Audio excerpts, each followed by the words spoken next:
Oração de agradecimento a Deus pelas bênçãos recebidas na família, mesmo em meio às lutas.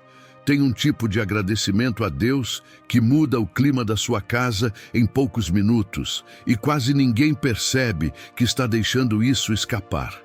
Não é aquela gratidão automática de quem diz "Obrigado, Senhor" e segue correndo. É um agradecimento que toca o coração de Deus e, ao mesmo tempo, reorganiza a sua mente por dentro. É como se a sua alma saísse do modo sobrevivência e voltasse a respirar.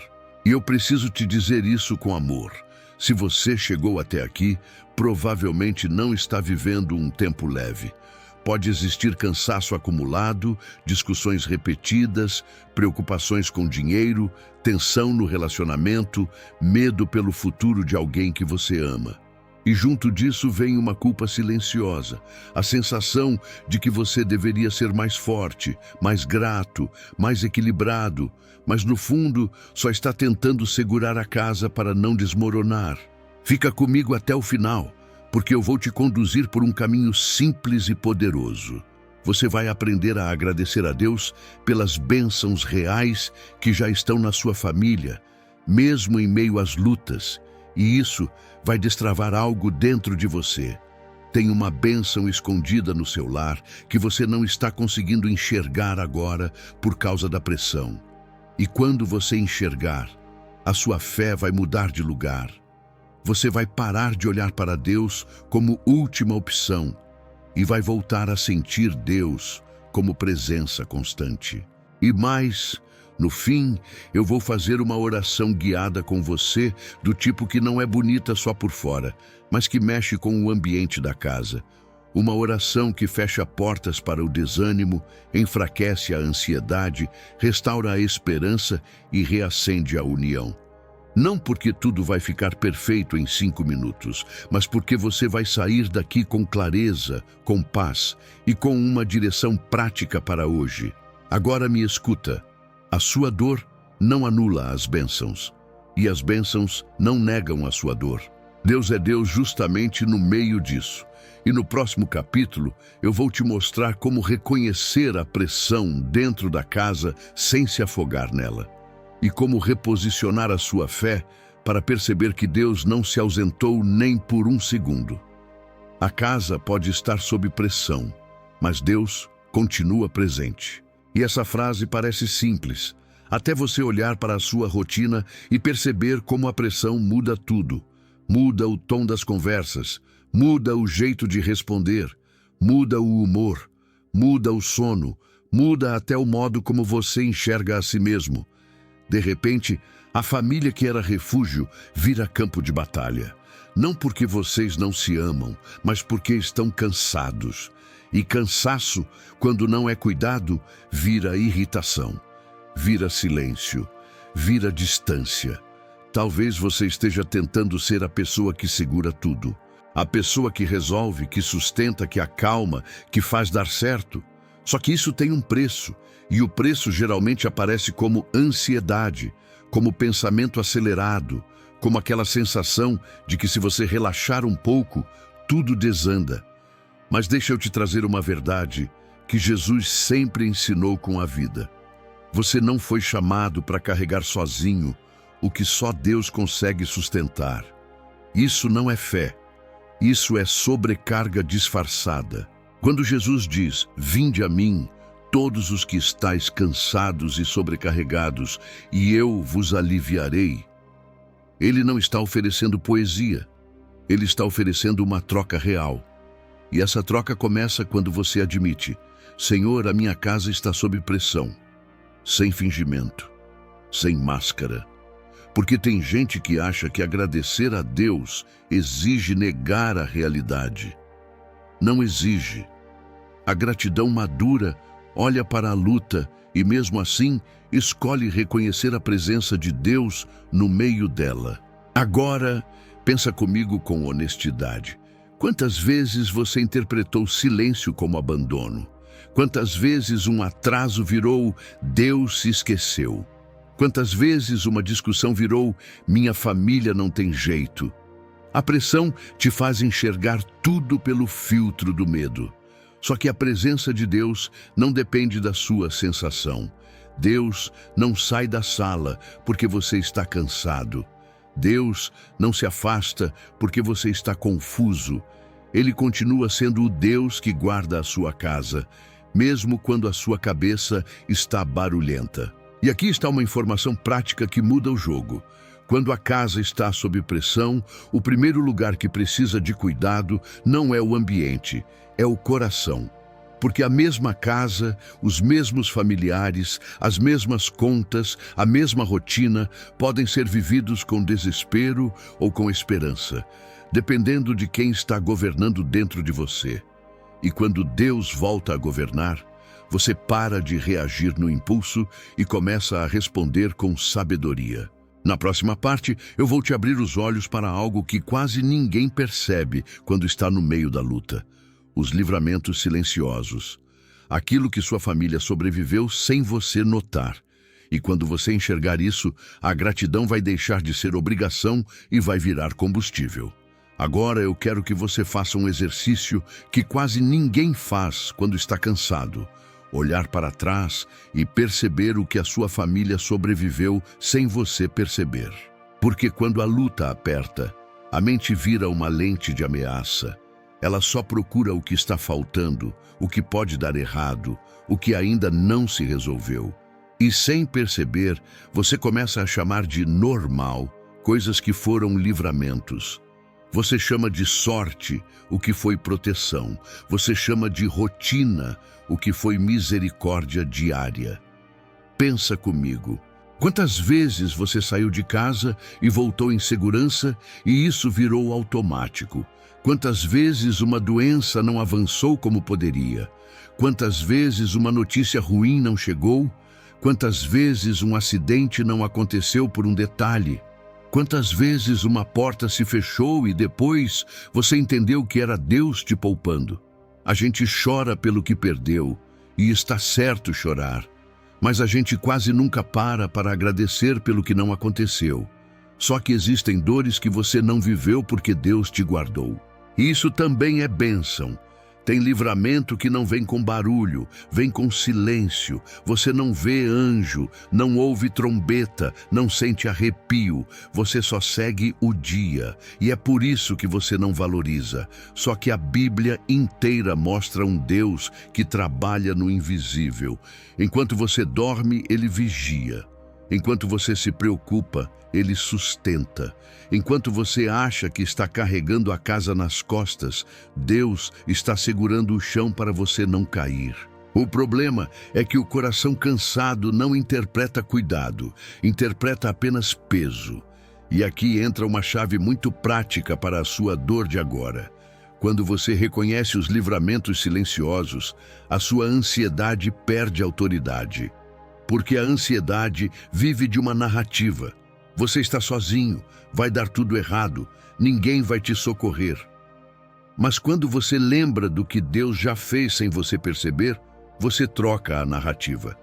Você olha para a vida e diz: eu não entendi tudo, mas fui guardado. Eu não controlei nada, mas fui sustentado. Eu não mereci, mas recebi misericórdia. Isso restaura a sua fé sem exigir que a sua realidade mude na hora. E se você é do tipo que pensa: mas pastor, eu já perdi coisas, eu te entendo. Só que deixa eu te falar com honestidade. Deus não prometeu que você nunca pisaria em vale. Ele prometeu que não pisaria sozinho. E o que te mantém de pé não é a ausência de lutas, é a presença de Deus no meio delas. Por isso, hoje, você não vai agradecer só pelo que chegou. Você vai agradecer pelo que Deus impediu, pelo que Ele desviou, pelo que Ele cortou, pelo que Ele não permitiu atravessar a porta da sua casa. Agora faz sentido uma pergunta que vai tocar fundo. Se Deus já te livrou de tanta coisa sem você perceber, por que você acredita que agora Ele parou? Percebe como a dor cria uma mentira urgente? Ela grita: acabou, quando Deus está apenas trabalhando em silêncio. E essa consciência muda até o jeito que você enxerga a sua família. Porque quando você olha para os livramentos, você também começa a olhar para quem ficou. E aí você percebe uma bênção que é tão forte que muitas vezes você só valoriza quando perde. Ainda temos uns aos outros. Na próxima parte, eu vou te mostrar como essa frase, ainda temos uns aos outros, pode virar cura, pode quebrar comparação e pode restaurar a gratidão pelo vínculo que resistiu. A bênção escondida no ainda temos uns aos outros é uma das mais poderosas, porque ela não brilha como um milagre instantâneo, ela resiste como um milagre silencioso. Quando a pressão aperta, a mente faz uma conta injusta. Ela soma problemas e subtrai gratidão. E sem perceber, você começa a medir a sua família pelo que falta, não pelo que permanece. Só que existe algo que Deus preserva justamente quando tudo parece frágil: vínculo. Eu sei que essa frase pode doer, porque talvez o seu uns aos outros hoje esteja cansado, irritado, distante, com palavras atravessadas e feridas abertas. E mesmo assim, olha o que é impressionante. Apesar de tudo, vocês continuam na mesma história. Ainda tem gente na mesa, ainda tem mensagem chegando, ainda tem alguém que, do jeito que consegue, fica. E isso não é pouco. Isso é graça. A comparação é uma armadilha que rouba essa bênção. Você vê outras famílias sorrindo na internet e pensa, a minha está quebrada. Só que você está comparando o palco dos outros com os bastidores da sua casa. E o bastidor sempre parece mais pesado. Mas deixa eu te trazer uma verdade que cura. Família não é foto perfeita. Família é construção diária. E Deus não abençoa só quando está bonito. Ele abençoa quando está sendo reconstruído. Agora, presta atenção nesse ponto porque ele resolve a dor de muita gente. A sua família não precisa estar perfeita para estar debaixo da mão de Deus. Tem gente que acha que para agradecer, precisa sentir que está tudo bem. Só que agradecer é justamente o caminho para começar a ficar bem. Gratidão não é prêmio para quem venceu, é combustível para quem está atravessando. Quando você agradece por quem ainda está, você interrompe uma cadeia mental de reclamação que só aumenta a distância. E você começa a abrir espaço para a reconciliação. Talvez você pense, mas pastor, eu me sinto sozinho dentro da minha própria casa. Eu não vou minimizar isso. Solidão acompanhada é uma dor real. Só que mesmo nessa dor, existe um convite de Deus. Pare de esperar que todo mundo entenda você perfeitamente para então amar. Comece com um passo pequeno, prático e possível. A gratidão pelo vínculo é o primeiro passo para recuperar o afeto. É você olhar para alguém e dizer, nem que seja por dentro, Senhor, obrigado porque essa pessoa ainda está aqui. Obrigado porque ainda existe história, ainda existe chance, ainda existe recomeço. E aqui vai uma pergunta que muda o seu olhar. Se Deus está te mantendo conectado a essas pessoas, o que Ele quer curar em vocês, que não cura quando cada um vai para o seu canto? Às vezes, Deus não está apenas preservando a família para que você não perca pessoas. Deus está preservando a família para que vocês não percam o propósito, porque é dentro do vínculo que Deus trata caráter, cura orgulho, quebra dureza, devolve mansidão, ensina paciência. A luta revela o que estava escondido, mas também revela o que pode ser transformado. Quando você começa a agradecer por ainda termos uns aos outros, você muda o tom do seu coração. E o coração muda o tom da casa. Não é mágica, é princípio. O que você alimenta, cresce. Se você alimenta comparação, cresce frustração. Se você alimenta gratidão, cresce esperança. E esperança é a linguagem de quem acredita que Deus ainda está escrevendo. E sabe o que acontece quando a esperança volta? O ambiente muda. Mesmo antes de qualquer conversa difícil, mesmo antes de qualquer solução financeira, porque a casa sente quando alguém decidiu parar de reagir no impulso e começar a responder com fé. No próximo capítulo, eu vou te mostrar como a gratidão quebra o clima pesado da casa de um jeito prático, como ela reduz reatividade, diminui discussões e abre espaço para a paz, mesmo quando os problemas continuam do lado de fora. Gratidão que quebra o clima pesado da casa começa de um jeito que muita gente não espera. Não começa mudando as pessoas, começa mudando o ar dentro de você. Porque o clima pesado quase nunca nasce só do problema. Ele nasce do que o problema produz dentro do coração. Tensão, pressa, suspeita, irritação, medo de faltar, medo de perder, medo de não dar conta. A casa pode ter o mesmo teto, as mesmas contas, os mesmos desafios, mas quando o coração entra em estado de guerra, tudo vira gatilho. Qualquer frase parece ataque, qualquer silêncio parece rejeição, qualquer atraso parece abandono. E aqui entra um princípio espiritual que Jesus viveu de forma perfeita. O que governa dentro de você transborda para fora. É por isso que, antes de tentar consertar a casa, Deus quer curar o centro do seu olhar. Gratidão não é fingir que está tudo bem. Gratidão é escolher não permitir que a dor seja a única voz mandando na sua casa. A dor fala alto, eu sei, mas ela não precisa ser a autoridade. Pensa numa coisa muito prática. Quando você acorda já preocupado, o corpo fica em alerta. O tom da sua voz muda. A paciência encurta, você responde mais rápido do que escuta. E as outras pessoas sentem isso, mesmo quando você não diz nada. A casa vira um lugar onde todo mundo está se defendendo. Agora, quando você faz um movimento simples de gratidão verdadeira, você desarma o seu sistema por dentro. Você troca o modo sobrevivência pelo modo presença. E presença é o que mais falta em famílias cansadas. Todo mundo está junto, mas ninguém está inteiro. Gratidão quebra o clima pesado porque ela interrompe a cadeia de reatividade. Em vez de você reagir, você escolhe responder. E responder é um ato de governo espiritual. A Bíblia chama isso de domínio próprio. Não é ser frio, é ser firme. É você dizer, eu não vou deixar a ansiedade decidir como eu trato quem eu amo. E como isso vira algo concreto na prática? De 3 maneiras. A primeira é o que eu chamo de gratidão de observação. Você começa a notar pequenas evidências de cuidado.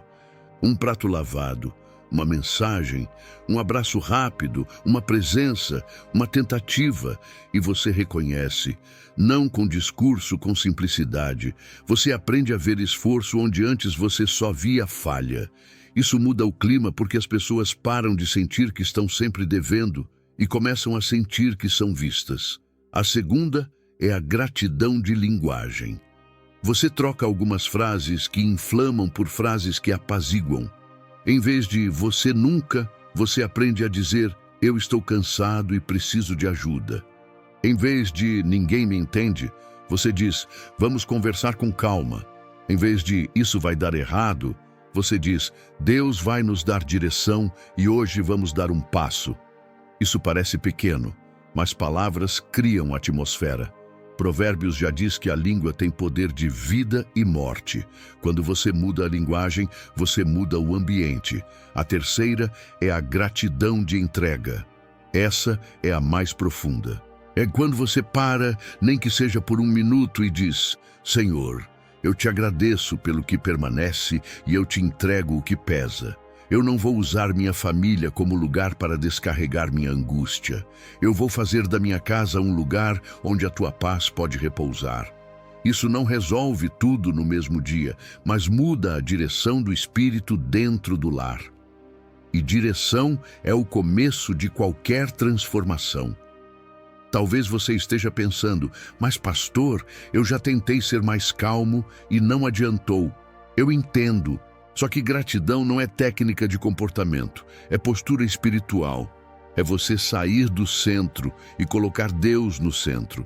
Quando Deus entra no centro, O orgulho abaixa, a dureza amolece, a pressa desacelera. E aí você começa a ver uma coisa linda. A casa não melhora só porque o problema sumiu. A casa melhora porque a presença de Deus passa a ser percebida. E sabe qual é o próximo passo depois disso? Aprender a enxergar o milagre do simples, porque é no cotidiano que Deus costuma sustentar a família. Na próxima parte, eu vou te mostrar como transformar coisas comuns em altar e como reconhecer bênçãos diárias que estavam invisíveis aos seus olhos por causa da luta. O altar do cotidiano é onde a maioria das famílias perde a chance de enxergar Deus. Porque a gente aprendeu a chamar de milagre só aquilo que é raro, grande, inesperado. Só que na Bíblia, Deus aparece muitas vezes no simples.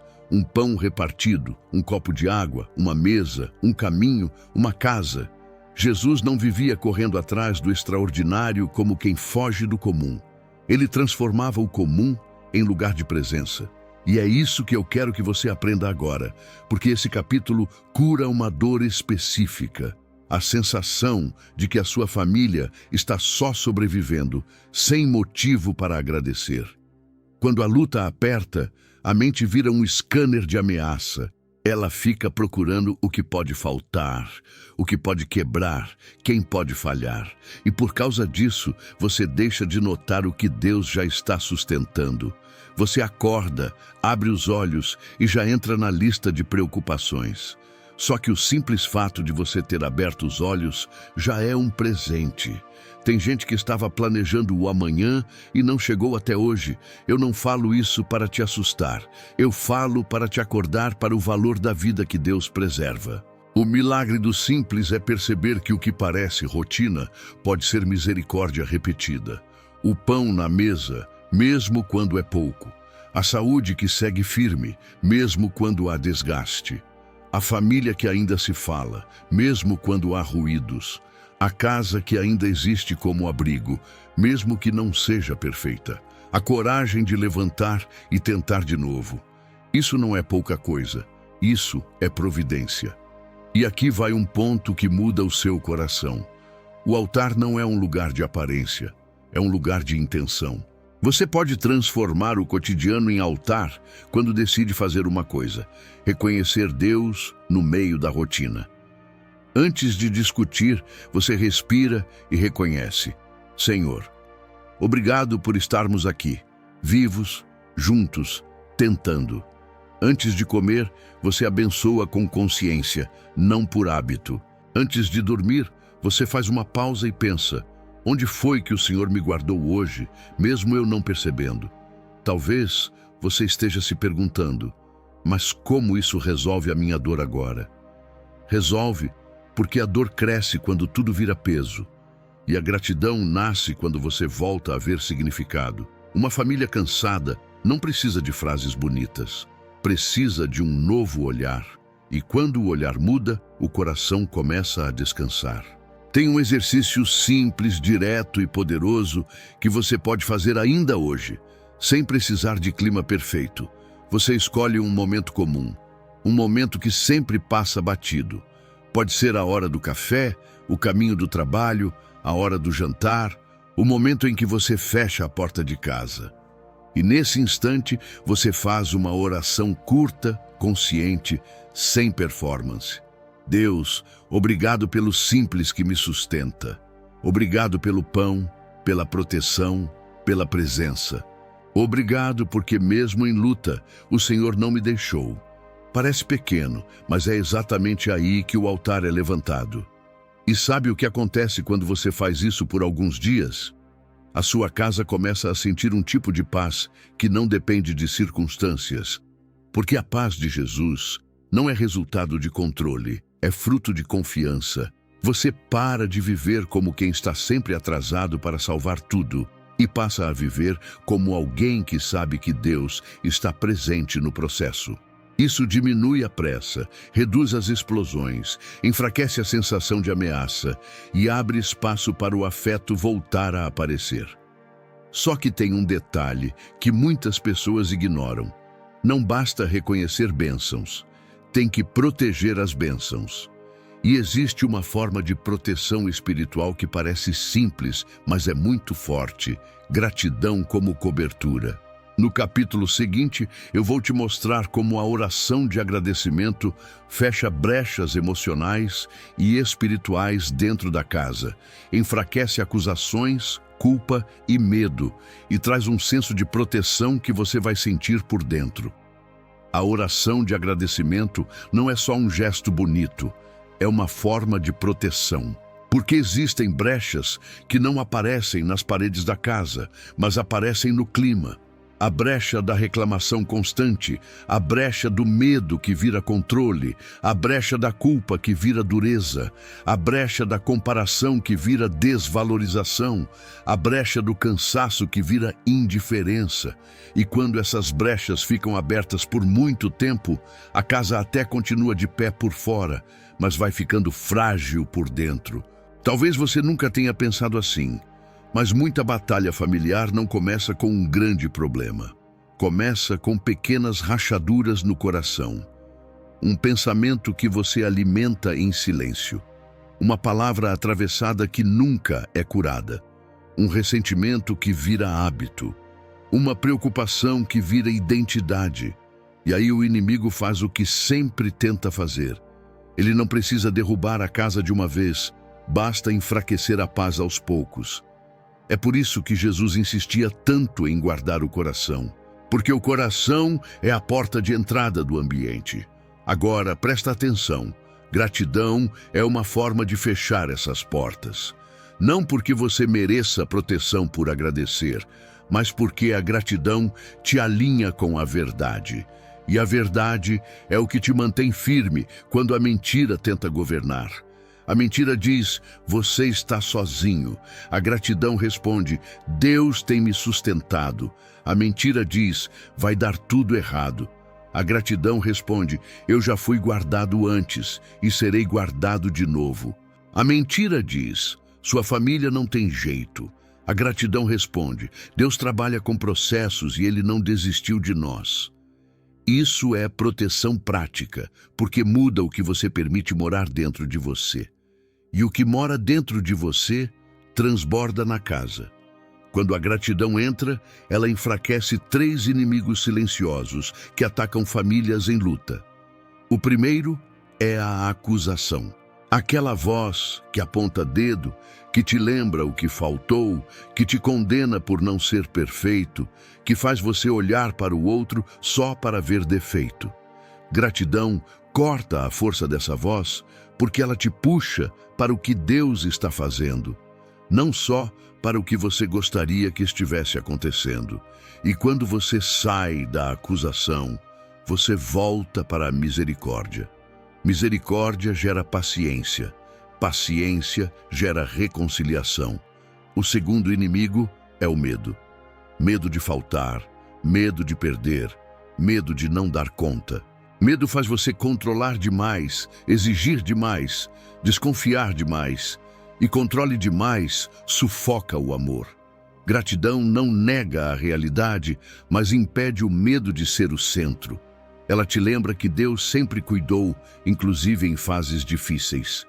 E quando o medo sai do trono, a paz volta a ter espaço para governar. O terceiro inimigo é a pressa emocional. Aquela urgência de resolver tudo agora, de mudar todo mundo agora, de provar algo agora. Pressa emocional produz reatividade, e reatividade sempre machuca alguém.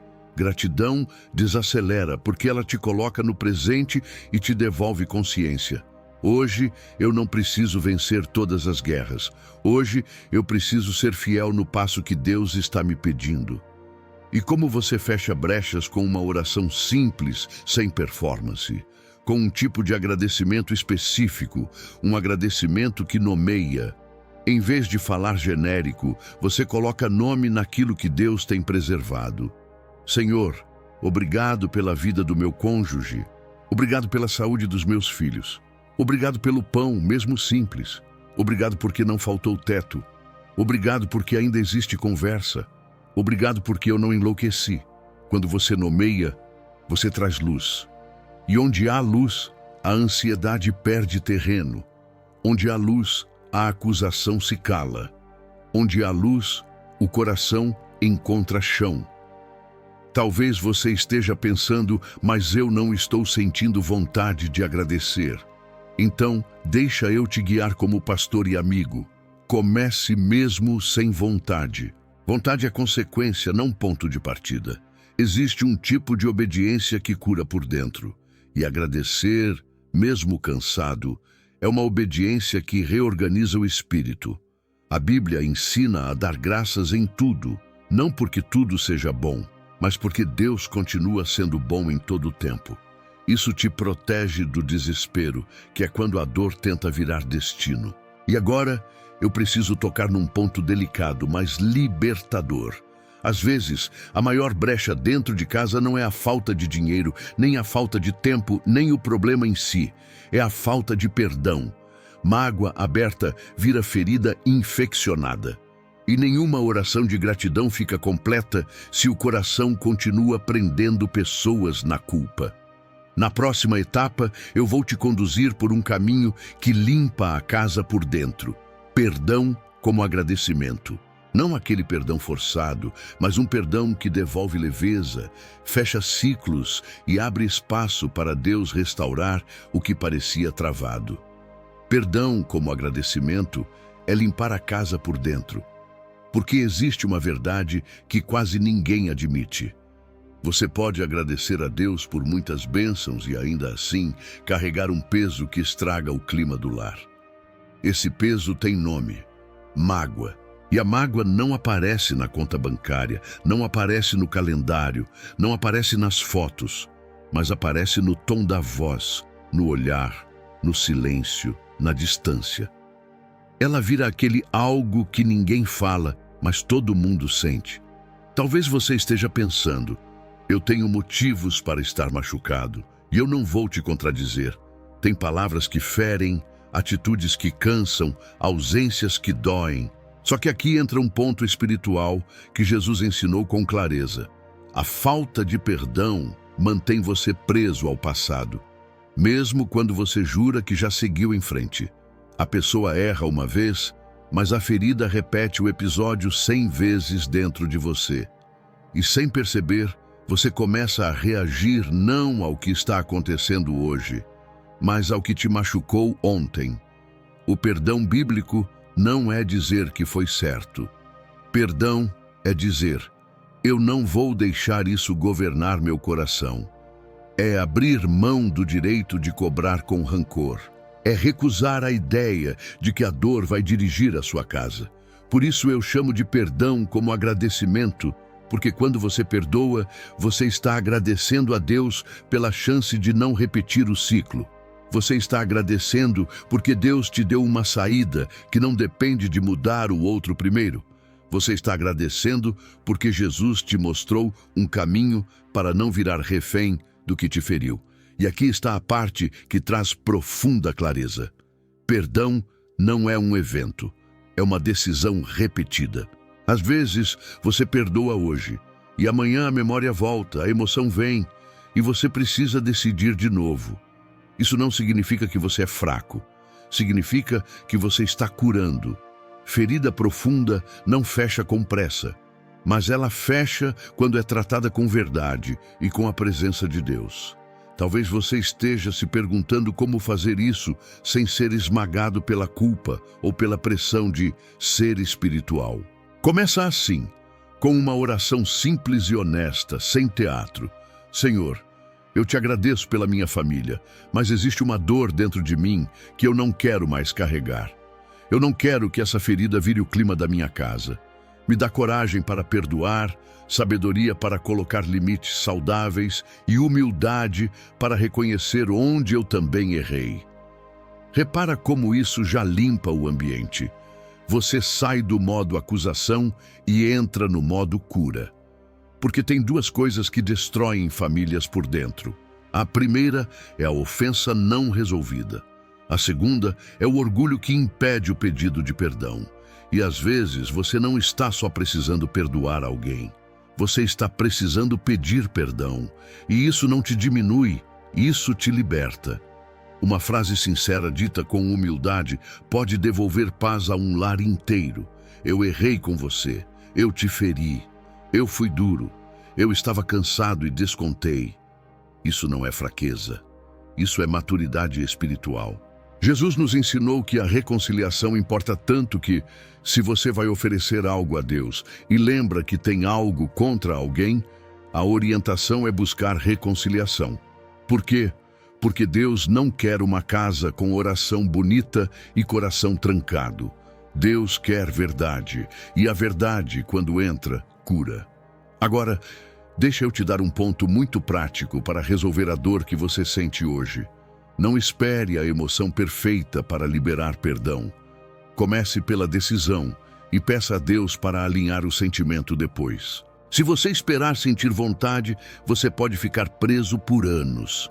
Mas se você decide e coloca isso diante do Senhor, o Espírito Santo vai trabalhando por dentro, aos poucos, até a ferida perder força.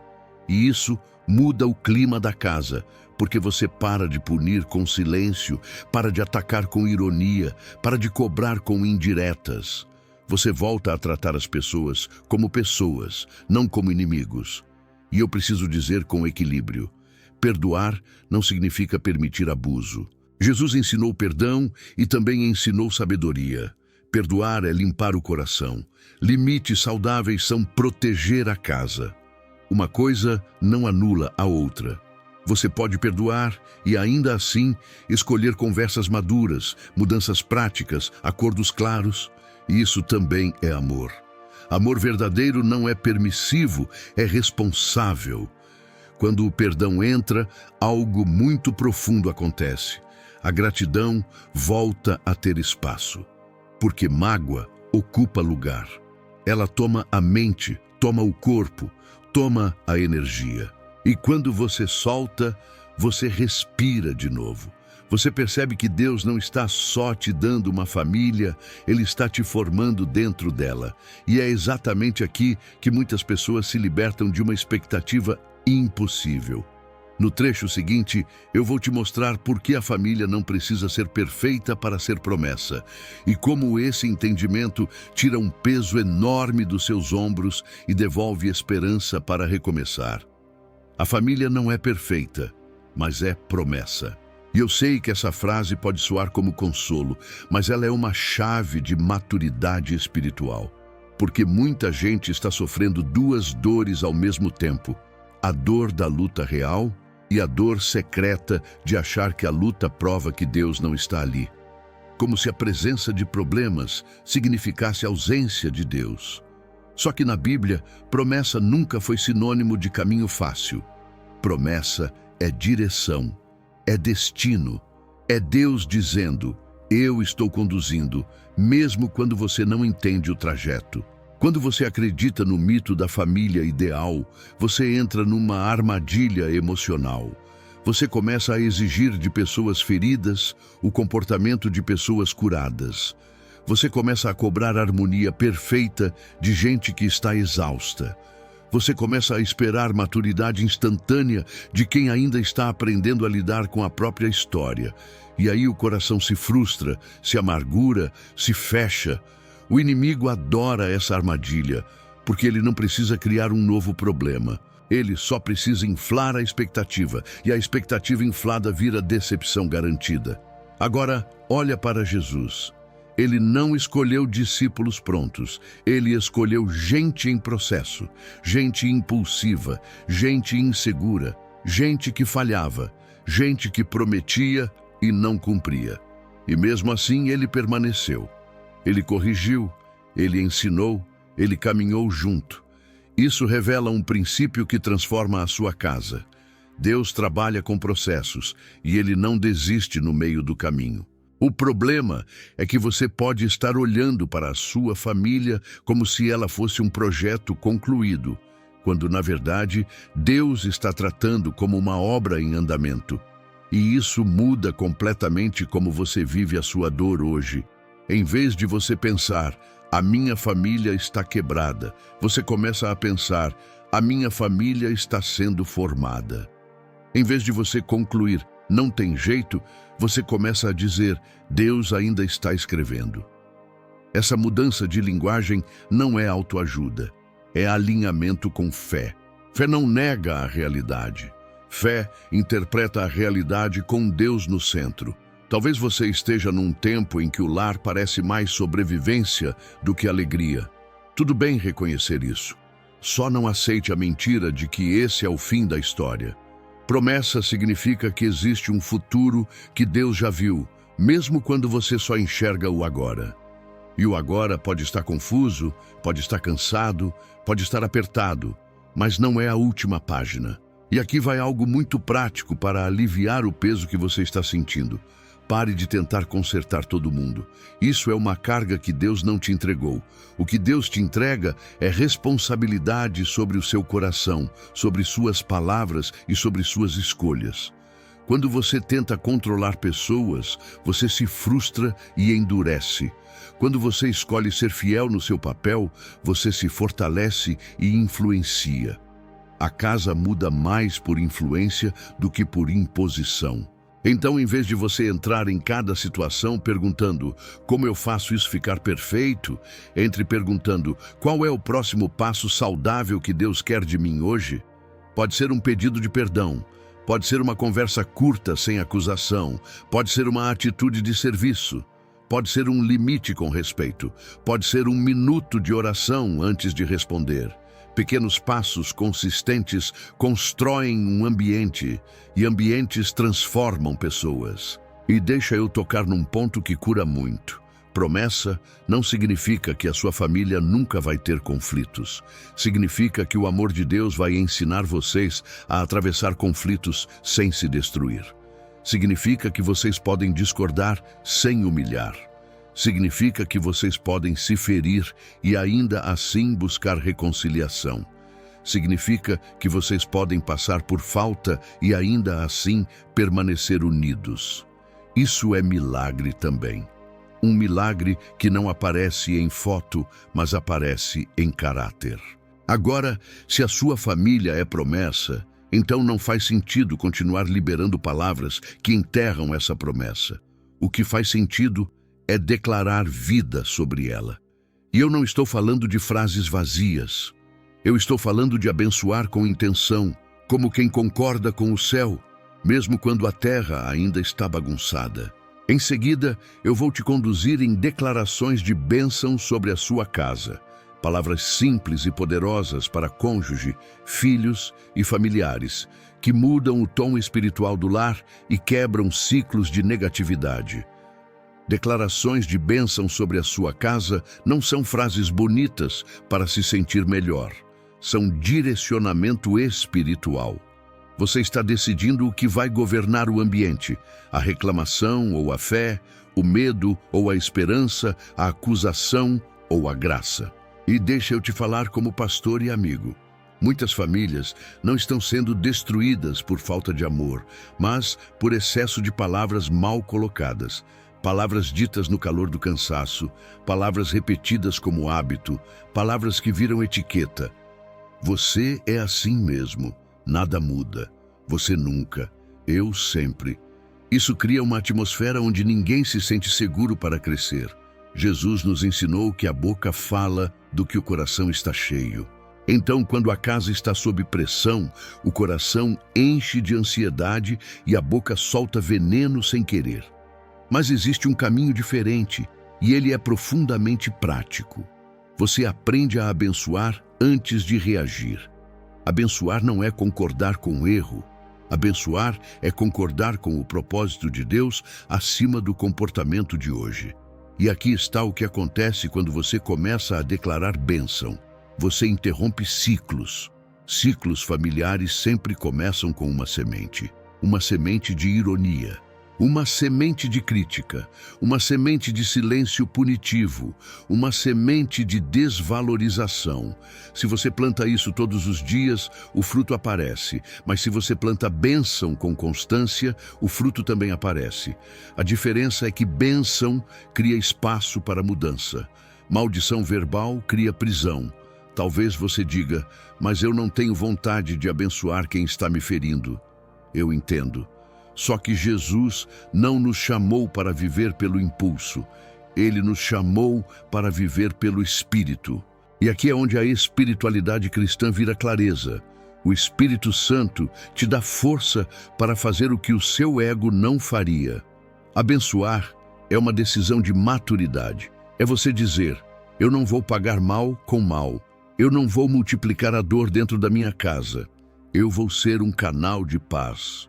Agora, deixa eu te dar declarações simples que você pode adaptar para a sua realidade, sem teatralizar, como quem fala com Deus e, ao mesmo tempo, posiciona o coração. Sobre o seu lar, Senhor, eu te agradeço porque a minha casa é tua. Que a tua paz governe aqui. Que o medo não tenha autoridade. Que a confusão não se estabeleça. Que o amor seja mais forte do que o cansaço. Sobre o seu cônjuge ou alguém próximo. Deus, eu abençoo a vida dele, dela. Eu declaro cura onde há ferida, mansidão onde há irritação, sabedoria onde há confusão. Eu declaro que o Senhor está trabalhando no coração, mesmo quando eu não vejo. Sobre seus filhos ou familiares, Senhor, guarda, direciona, livra de caminhos que ferem. Coloca luz onde existe influência errada. Dá discernimento, coragem para escolhas certas e um coração sensível à tua voz, sobre você mesmo. Deus, me dá domínio próprio, me dá paciência, me dá olhos para ver além do problema, me dá palavras que constroem, me dá força para ser firme sem ser duro, amoroso sem ser permissivo. Repara como isso já é um caminho de cura. Você não está negando a realidade. Você está estabelecendo um novo governo. E o mais forte aqui é que você não precisa esperar todo mundo concordar para começar. Você começa por você. Porque quando uma pessoa muda o tom, todo o ambiente sente. Quando uma pessoa decide não ferir, todo mundo percebe. Quando uma pessoa escolhe abençoar, Deus encontra espaço para agir. E deixa eu te mostrar um segredo de quem sustenta uma família em tempos difíceis. Bênção não é só palavra, é postura. É você olhar para a pessoa e procurar um ponto de reconhecimento, mesmo pequeno. Obrigado por ter feito isso. Eu vi seu esforço. Eu sei que você está cansado. Isso desarma defesas. Isso abre conversa. Isso devolve humanidade. E a humanidade é o terreno onde a graça de Deus opera. Só que tem um lugar onde a casa sente mais pressão e onde as palavras mais pesam, a área financeira. Quando falta ou quando aperta, a família fica vulnerável a brigas, culpas, comparações e medo. E é exatamente aí que muita gente acha que não pode agradecer, porque parece incoerente. Logo mais, eu vou te mostrar como agradecer a Deus no meio da luta financeira sem negar a realidade. Como manter fé com responsabilidade e como tirar o medo do comando para que a casa não se destrua por causa de contas. Quando a luta é financeira, a casa sente primeiro no coração e só depois no bolso, porque dinheiro mexe com segurança. E quando a segurança é ameaçada, o medo tenta assumir o comando. Aí começa a sequência que destrói famílias. Um vira fiscal do outro, o outro vira defensivo, pequenas compras viram acusações, atrasos viram brigas, silêncio vira culpa, culpa vira dureza. E no meio disso, muita gente conclui: não dá para agradecer agora. Só que é exatamente aqui que a gratidão madura salva a sua casa. Gratidão não é negar a realidade. Gratidão é se recusar a deixar a realidade virar sentença. É você olhar para Deus e dizer: Senhor, está apertado, mas eu não vou transformar esse aperto em desespero. Eu não vou deixar o medo virar o pastor da minha casa. Porque existe um tipo de fé que não é grito, é postura. Você continua responsável, continua fazendo contas, continua buscando saída, mas com o coração firme. E isso muda tudo. Deixa eu te dar um jeito prático de viver isso hoje. Primeiro, pare de chamar provisão de vergonha. Tem gente que se humilha por precisar recomeçar, cortar gastos, pedir ajuda, renegociar. Mas a Bíblia não trata a sabedoria como fracasso. Ela trata como caminho. José não salvou o Egito com milagre do céu caindo. Ele salvou com gestão, com planejamento, com disciplina. E Deus estava nisso. Então, quando você organiza a casa e corta excessos, isso não é falta de fé. Isso é fé com responsabilidade. Segundo, estabeleça um acordo simples dentro da família. O problema é o aperto, não nós. Parece bobo, mas muda o tom. Porque quando a pressão aperta, a mente procura um culpado e o culpado vira alvo. Só que o alvo deveria ser a solução, não a pessoa. Se você tem cônjuge, se tem familiares envolvidos, repita esse pacto como quem coloca um guarda na porta da casa. A gente vai se unir para atravessar, não para se atacar. Terceiro, transforme a conversa sobre dinheiro em conversa sobre direção. Em vez de discutir só quanto falta, comecem a perguntar: qual é o próximo passo possível? Próximo passo, não o plano perfeito. Próximo passo pode ser renegociar uma conta, cancelar um gasto, vender algo parado, buscar uma renda extra, ajustar um hábito, pedir uma orientação. Deus guia passos. A ansiedade quer um mapa do ano inteiro. Deus costuma dar luz para o caminho de hoje. Agora, onde entra o agradecimento nisso? Entra em 3 níveis, e eles seguram a sua mente quando o medo tenta dominar. O primeiro nível é agradecer pelo que foi preservado. Senhor, obrigado porque ainda temos vida, ainda temos saúde, ainda temos capacidade de trabalhar, ainda temos um teto, ainda temos forças para tentar. Isso não é pouca coisa. Em tempos de aperto, o inimigo quer te fazer esquecer que você ainda tem ferramentas nas mãos. O segundo nível é agradecer pelo que Deus já te fez atravessar. Se você olhar para trás, você vai encontrar fases em que parecia que não tinha saída. E mesmo assim, você está aqui. Isso desmonta a mentira de que agora acabou. Deus já te sustentou antes. E lembrar disso não paga a conta, mas paga a paz que você precisa para não explodir dentro de casa. O terceiro nível é agradecer pela direção que ainda virá. Isso é fé prática. Senhor, eu não sei como, mas eu creio que o Senhor vai abrir caminho. Me dá sabedoria para fazer a minha parte e paz para não destruir minha família no processo. Percebe? Você não está pedindo luxo. Você está pedindo condução. E Deus honra quem busca sabedoria. E deixa eu tocar num ponto que resolve muita dor silenciosa. Aperto financeiro costuma gerar vergonha. Vergonha faz você se fechar, esconder, fingir que está tudo bem, carregar sozinho.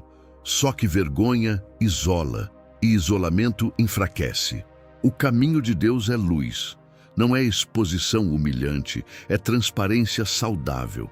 Se você está carregando tudo sozinho, a sua casa sente e paga o preço. Abrir o coração com maturidade, sem drama e sem acusação, pode ser o começo da paz. Eu estou preocupado, eu preciso que a gente caminhe junto. Eu não quero que esse aperto nos divida. E aqui vai uma oração curta que você pode repetir quando o medo vier. Deus, eu te agradeço pelo que o Senhor já me deu e pelo que o Senhor está formando em nós. Eu renuncio ao pânico, eu recebo sabedoria, eu escolho união. Porque a verdade é esta: a conta pode estar alta, mas o valor da sua família é maior do que qualquer boleto. O inimigo não quer só atacar finanças, ele quer usar finanças para atacar vínculo, e você não precisa permitir. E sabe o que é mais forte? Muitas vezes é no aperto que Deus constrói a herança invisível. Caráter, disciplina, humildade, unidade, maturidade, testemunho. Coisas que dinheiro nenhum compra. Na próxima parte, eu vou te mostrar o que Deus está construindo nas lutas que você vive hoje. E como isso vira legado para a sua família, não só alívio momentâneo. A herança invisível é aquilo que Deus constrói em você e na sua família, enquanto você acha que só está tentando sobreviver. porque algumas lutas não vêm apenas para te testar, vêm para te formar. E isso muda a forma como você interpreta o que está vivendo agora. Você pode olhar para a pressão e pensar, isso está destruindo a gente. Ou você pode olhar com fé e dizer, Deus está nos amadurecendo por dentro, para que a nossa casa não dependa de fase boa para permanecer de pé. Existe um tipo de milagre que não aparece como notícia, aparece como transformação. É o milagre do caráter. É quando, no meio da luta, você aprende a responder com mais mansidão do que antes. É quando você descobre que consegue pedir perdão sem se humilhar, porque humildade não é fraqueza, é força sob controle. É quando você para de se alimentar de reclamação e passa a se alimentar de esperança. Isso é herança invisível. E ninguém pode roubar isso de você. Pensa em como Jesus tratava processos. Ele não prometeu atalhos, ele prometeu presença. Ele não disse que não haveria tribulação. Ele disse para termos bom ânimo, porque ele venceu o mundo. O que isso significa na prática? Significa que a luta não tem o direito de te definir. Ela pode te pressionar, mas não pode te governar. E quando você vive assim, a sua família aprende uma coisa que vale mais do que conforto. Aprende a atravessar o vale com Deus. Isso vira legado. Talvez você esteja criando filhos ou influenciando alguém mais novo na família. E você nem percebe a aula silenciosa que está dando. Quando uma casa atravessa dificuldades com fé e responsabilidade, ela ensina algo para a próxima geração. Que paz não é ausência de problemas, é presença de Deus. Que família não é perfeição, é aliança. Que amor não é sentimento constante, é escolha diária. Isso forma gente forte, gente sábia, gente que não desiste fácil. E isso é uma bênção que vai muito além do seu momento atual. A herança invisível também aparece na unidade, porque tem lutas que revelam quem está do seu lado, mas também revelam quem você escolhe ser. Você pode virar duro e agressivo, ou pode virar firme e amoroso. Você pode virar uma pessoa que descarrega, ou pode virar uma pessoa que direciona. E quando você escolhe direcionar, você vira referência espiritual dentro da casa, mesmo sem título, mesmo sem microfone, mesmo sem palco. Você vira alguém que, quando todo mundo está no limite, lembra, Deus está aqui. E aqui tem um ponto que cura muita gente. Deus não desperdiça dor. Ele redime. A dor, do jeito que vem, pode virar amargura. Mas nas mãos de Deus, ela vira maturidade. Ela vira discernimento. Ela vira um coração mais sensível. Ela vira compaixão por outras famílias. Ela vira um testemunho que, no tempo certo, vai alcançar alguém que hoje está no mesmo buraco que você já esteve. E isso é tão forte que muda a pergunta. Em vez de "por que eu?", você começa a perguntar "para que isso em mim?". Não para romantizar sofrimento, mas para arrancar propósito do que parecia inútil. E sabe qual é o sinal de que essa herança está sendo construída? É quando você começa a perceber que, mesmo com problemas, você está mais consciente. Você pensa antes de ferir. Você ora antes de explodir. Você pede ajuda antes de afundar. Você agradece antes de reclamar. Você volta para Deus mais rápido do que antes. Isso é crescimento. Isso é o Espírito Santo trabalhando no invisível, alinhando sua alma, fortalecendo sua fé, curando sua mente. Agora, segura isso no coração. Talvez a sua maior vitória não seja resolver tudo de uma vez. Talvez a sua maior vitória seja não perder a sua casa por dentro enquanto atravessa. Não perder a ternura, não perder o respeito, não perder a fé, não perder a coragem de recomeçar, porque quando você preserva isso, você preserva o que realmente sustenta uma família. E é por isso que o próximo momento é tão importante, porque a herança invisível precisa de um selo, um momento em que você coloca tudo diante de Deus, agradece com profundidade e entrega as lutas com confiança. No próximo capítulo, eu vou te conduzir na oração final de gratidão pela sua família e também te deixar um desafio leve de 7 dias que vai fortalecer essa mudança dentro da sua casa. Agora é o momento de selar isso com Deus, porque tudo o que você ouviu até aqui não é para virar apenas reflexão, é para virar posicionamento.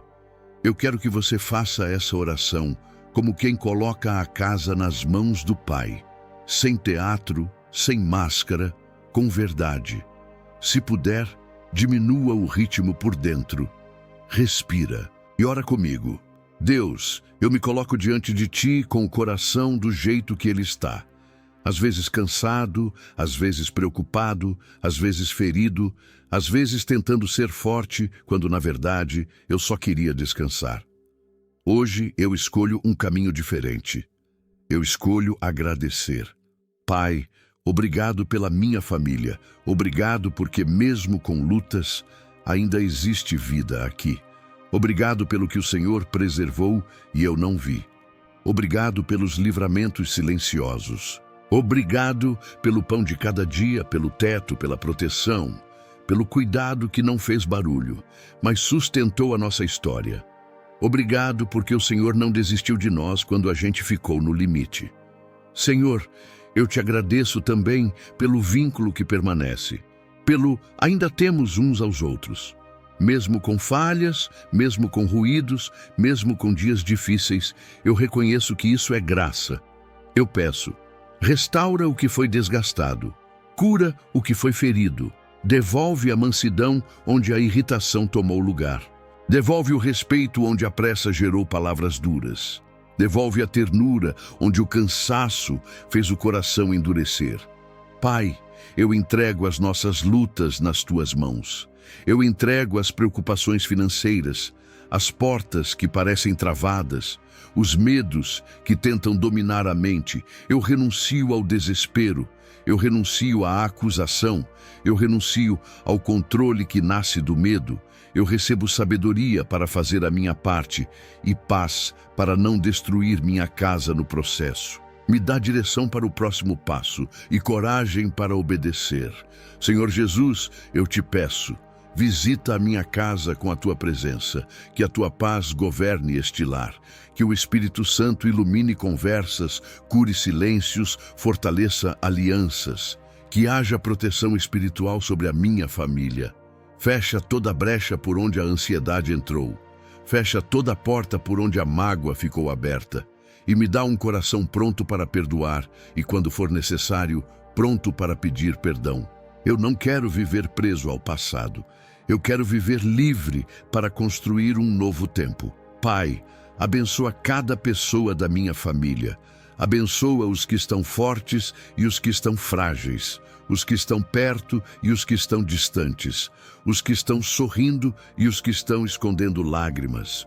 Coloca a Tua mão sobre cada um, da saúde, da proteção, da discernimento, da direção. Que a nossa casa seja lugar de refúgio e não de guerra.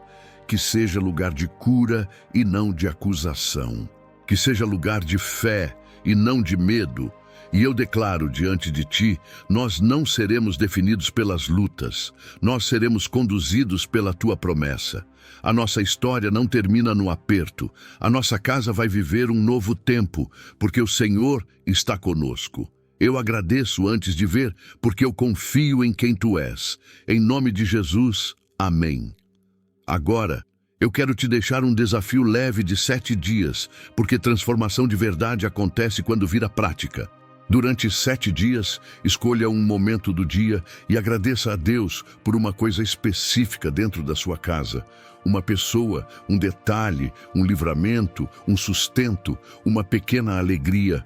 Seja específico, nomeie e observe o que acontece dentro de você e no clima do lar.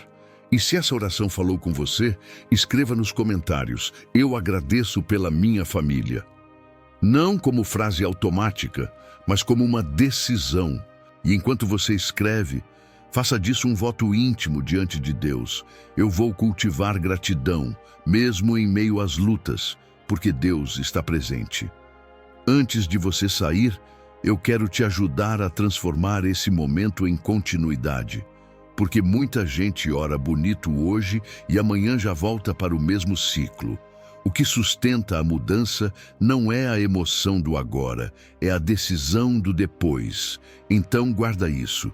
Quando o dia pesar e a casa ficar tensa de novo, você não precisa esperar tudo melhorar para agradecer. Você agradece para o seu coração melhorar primeiro. A paz começa dentro e depois ela alcança o ambiente.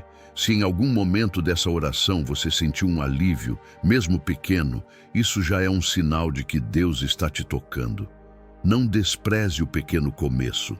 Jesus sempre honrou sementes. Uma semente de gratidão hoje pode virar uma colheita de reconciliação amanhã. Por isso, não transforme esse vídeo em um refúgio momentâneo. Transforme em prática. Volta aqui amanhã e me conta nos comentários qual foi a bênção específica do seu dia. Não precisa ser grande, pode ser um detalhe simples. Quando você escreve, você está treinando sua mente a enxergar o cuidado de Deus. E se você conhece alguém que está com a casa sob pressão, compartilha esse vídeo como quem entrega um abraço. Às vezes, a pessoa não precisa de conselho, precisa de um lugar seguro para respirar e lembrar que Deus não abandonou o lar dela. Se você quer mais orações e mensagens como essa, se inscreve e acompanha o canal, porque aqui a gente não alimenta medo, a gente alimenta fé. E eu quero caminhar com você nesse processo, até sua casa voltar a ter paz, mesmo antes de todas as respostas chegarem. Fique na paz de Deus.